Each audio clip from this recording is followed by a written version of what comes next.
Buenas, mi nombre es Kevin Maestre, estudiante del noveno semestre de Ingeniería Eléctrica en la Universidad Santiago Mariño, sede Barcelona. El día de hoy le voy a hablar sobre la representación de los sistemas de potencia. Los generadores. Un generador es una máquina eléctrica rotativa que transforma energía eléctrica mecánica en energía eléctrica. Lo consigue gracias a las interacciones de sus componentes principales.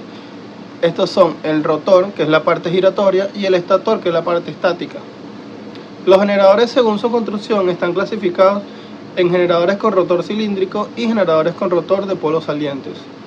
Un generador con rotor cilíndrico está formado básicamente por un bobinado trifásico en el estator y por un bobinado.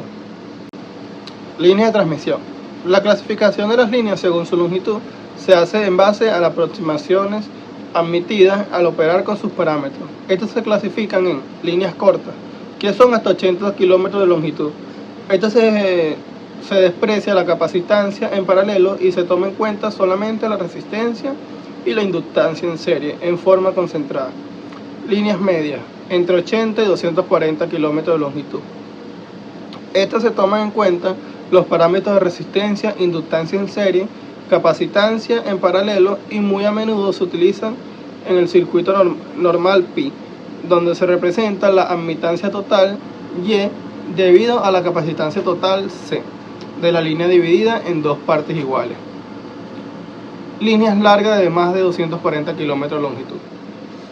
Estas necesitan una mejor representación que las líneas anteriores y se consideran los efectos exactos de resistencia, inductancia y capacitancia en forma incremental a lo largo de la línea. Transformadores con la relación de transformación fuera de la nominal. En los sistemas de potencia comúnmente se da el caso de que aparezcan transformadores en paralelo formando parte de un anillo y que su relación de transformación no son iguales. Sea un transformador que ha quedado con una relación de transformación fuera de lo nominal, representando el siguiente diagrama. Carga es el elemento del sistema de potencia que consume la potencia generada en el generador, transportada por las líneas de transmisión y acondicionada para ser usada por el transformador. Las cargas pueden ser elementos estáticos, pero también pueden ser máquinas rotativas. En cualquier caso, cuando la circunstancia lo requiera.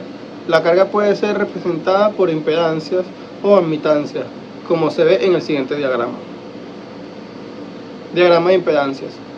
En sesiones anteriores se estudió la forma de representar las diferentes partes de un sistema de potencia para analizar diferentes situaciones del sistema. El diagrama de impedancia es la representación monofásica de un sistema trifásico equilibrado y un neutro de retorno. En la mayoría de los casos, esta representación es suficiente para resolver un sistema trifásico equilibrado. Diagrama unifilar. Es otra forma de representar un sistema de potencia trifásico, enseñando sus componentes más esenciales en una forma muy simplificada. La importancia de estos componentes más esenciales en una forma muy simplificada de estos componentes pueden cambiar de acuerdo al problema que se ha de resolver y la cantidad de ellas a incluir en el diagrama. Depende del fin que se desea. De esta manera, una máquina rotativa se representa por un círculo en su interior. La identificación de las máquinas. Los transformadores se representan por un transformador de dos bobinas indicando el tipo de conexión. Los interruptores y las cargas se representan por rectángulos identificados en cada caso. Estos diagramas pueden convertirse fácilmente en diagramas de impedancia o viceversa. Sistema por unidad.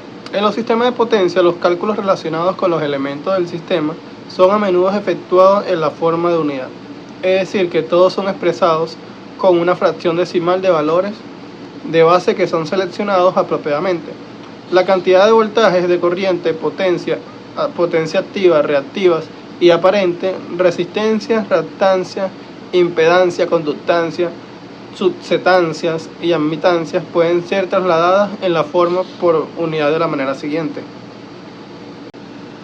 Convección sobre los flujos de potencia reactiva. Cuando se analizan los sistemas de potencia, se está en libertad de asumir diferentes signos en el momento de resolver un problema. Las soluciones podrían ser inconscientes. En la mayoría de los textos se considera positiva a la potencia reactiva inductancia y negativa a la potencia reactiva capacitancia.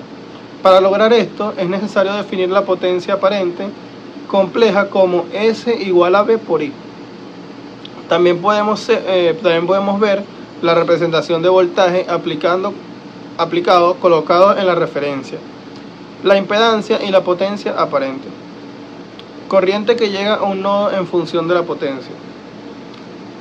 Sea la corriente IK que llega al nodo K de la primera gráfica, donde existe el voltaje BK, la potencia aparente entre el nodo y la corriente que entra en el nodo K. Corrientes que llegan a un nodo en función de los voltajes de los nodos y de la admitancia de las líneas.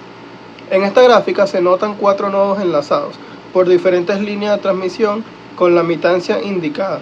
De acuerdo a la ley de Kirchhoff, la corriente que llega a cualquier nodo es igual a la suma de las corrientes que salen por cada línea.